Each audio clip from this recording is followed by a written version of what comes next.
I'm in the hot water. I'm under the weather. I'm over the moon. अस्सलाम वालेकुम friends. जो words मैंने अभी बोले हैं, फ्रेजेस बोले हैं, क्या उनकी समझ आई है? अगर नहीं आई तो आज के बाद ऐसा नहीं होगा, क्योंकि आज मैं आपको सिखाने जा रहा हूँ इडियोमैटिक लैंग्वेज के इडियम्स क्या होते हैं और इडियम्स के जरिए से हम किस तरह से अपनी स्पीकिंग को खूबसूरत बना सकते हैं, फिगर दे सकते हैं। तो दोस्तों, सबसे पहले मैं आपको बता दूं कि इडियोमैटिक लैंग्वेज होती क्या है। इडियोमैटिक लैंग्वेज के अंदर हम इडियम्स का यूज करते हैं। अब सवाल यहाँ पे ये है कि भाई इडियम क्या होते हैं। इडियम यहाँ पे ये मैंने एक लिखा है under the weather. Okay, idiom ऐसे वर्ड्स का ग्रुप होता है जो अगर हम उन वर्ड्स को देखें, उनके मीनिंग हमें जो उनके कंटेक्सचुअल मीनिंग है वो बिल्कुल डिफरेंट होते हैं, जबकि असल में उसका मतलब कुछ और होता है। जैसे अंडर द वेदर, वेदर यानी होता है, वेदर आपको पता ही है, जैसे रेनी वेदर भी होता है वेदर के अंडर, लेकिन ऐसा नहीं है। इसका मतलब है फीलिंग सिक और अनवेल, यानी बीमार महसूस करना, अपने आप को बीमार महसूस करना। तो हम इसका यूज करते हुए एक एग्जांपल देखते हैं। I can't come to school today because I am under the weather. मैं आज स्कूल नहीं आ सकता क्योंकि मैं आज बीमार हूँ। आई एम इल की बजाय हम कहेंगे अंडर द वेदर। ओके, अब नेक्स्ट इडियम हमारे पास है ओवर द मून, यानी चांद के ऊपर। देखें, देखने में ऐसे लगता है जैसे चांद के ऊपर है कोई बंदा, लेकिन इसका मतलब होता है एक्सट्रीमली हैप्पी और डिलाइटेड, बहुत ज्यादा खुश। एक्सट्रीमली हैप्पी और डिलाइटेड, इसको हम कहते हैं ओवर द मून। एग्जाम्पल को थोड़ा सा देखें। She was over the moon when she got her exam result. जब उसको अपने एग्जाम का रिजल्ट मिला तो वो बहुत खुश थी। She was over the moon, वो बहुत खुश थी।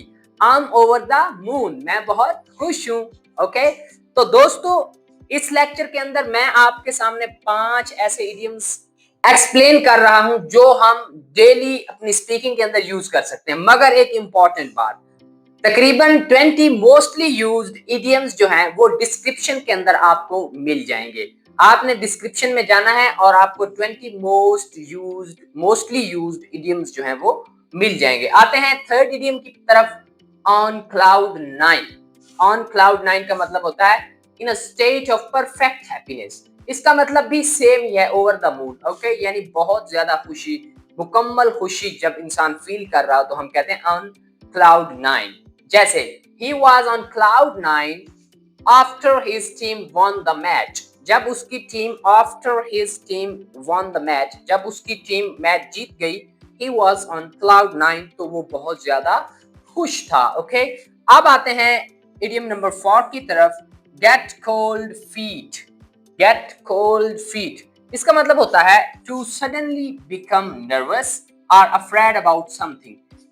या तो अचानक से नर्वस हो जाना या किसी भी चीज से खौफ ज़दा हो जाना, किसी भी चीज के बारे में खौफ ज़दा हो जाना, इसको हम कहते हैं गेट कोल्ड फीट। एग्जाम्पल देखें, he got cold feet right before his speech.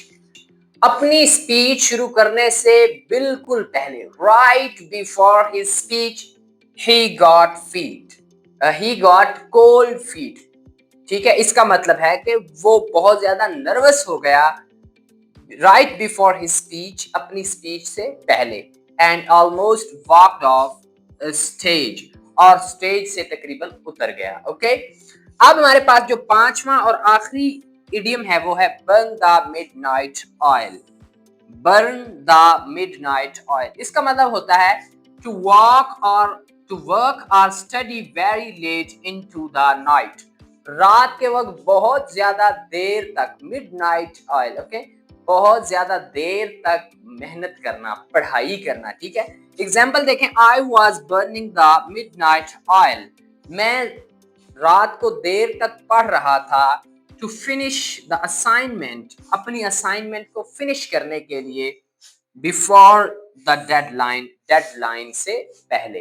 Deadline का मतलब होता है आखिरी तारीख, ठीक है, जिसके बाद फिर वो चीज नहीं हो सकती।